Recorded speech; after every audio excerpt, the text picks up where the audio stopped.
ప్రజాపాలన విజయోత్సవ సంబరాల సభలో ముఖ్య అతిథిగా పాల్గొన్న పీనపాక ఎమ్మెల్యే శ్రీ పాయం వెంకటేశ్వర్లు గారు, తెలంగాణ డైరీ కార్పొరేషన్ చైర్మన్, ప్రజాపాలన సంబరాల పీనపాక నియోజకవర్గ కోఆర్డినేటర్ గుత్తా అమిత్ రెడ్డి గారు, బాజా భజంత్రులతో ఘనస్వాగతం పలికిన కాంగ్రెస్ పార్టీ శ్రేణులు, సీఎం రేవంత్ రెడ్డి గారికి చిత్రపటానికి పాలాభిషేకం చేసిన ఎమ్మెల్యే పాయం వెంకటేష్ అమిత్ రెడ్డి గారు.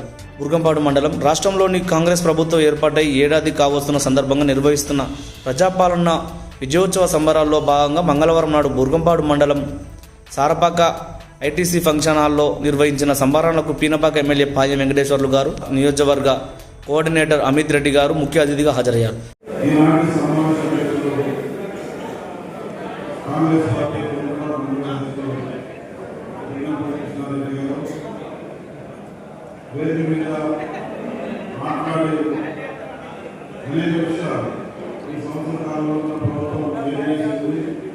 ఏం చేయబోతామని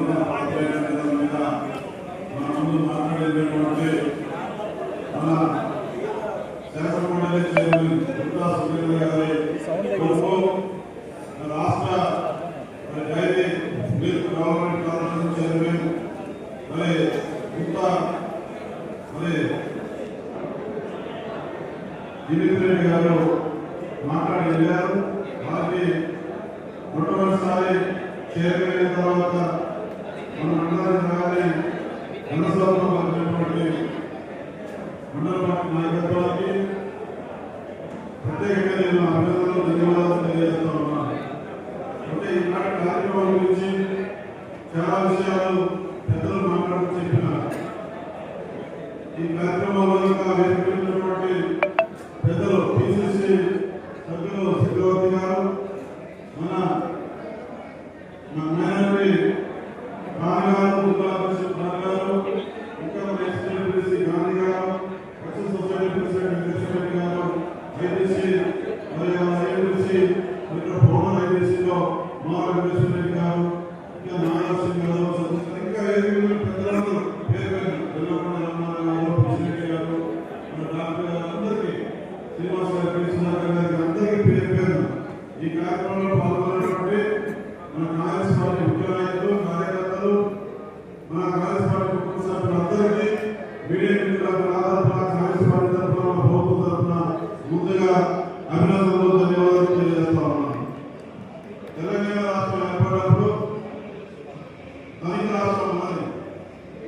ఈ ధనిక రాష్ట్రాన్ని బీఆర్ఎస్ పెద్దలు, బీఆర్ఎస్ పాలకులు 7 రాష్ట్రాలు పంపు చేసి తెలంగాణ రాష్ట్రాన్ని అప్పుల ఊపిరి పెట్టి ఆర్థిక వ్యవస్థను చిన్నాభిన్నం చేసి, ఆర్థిక వ్యవస్థని అదలాపురం చేసి, ఈ రాష్ట్రాన్ని అవినీతి మయంలో ఉంచి లిక్కర్ స్కామ్లో ఇరుకొని 6 లక్షలు కుటుంబ సభ్యులు దిగమింగి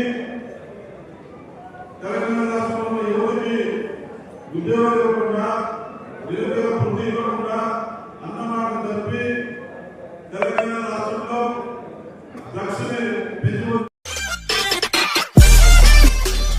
మరిన్ని అప్డేట్స్ కోసం please subscribe and watch M4 news channel.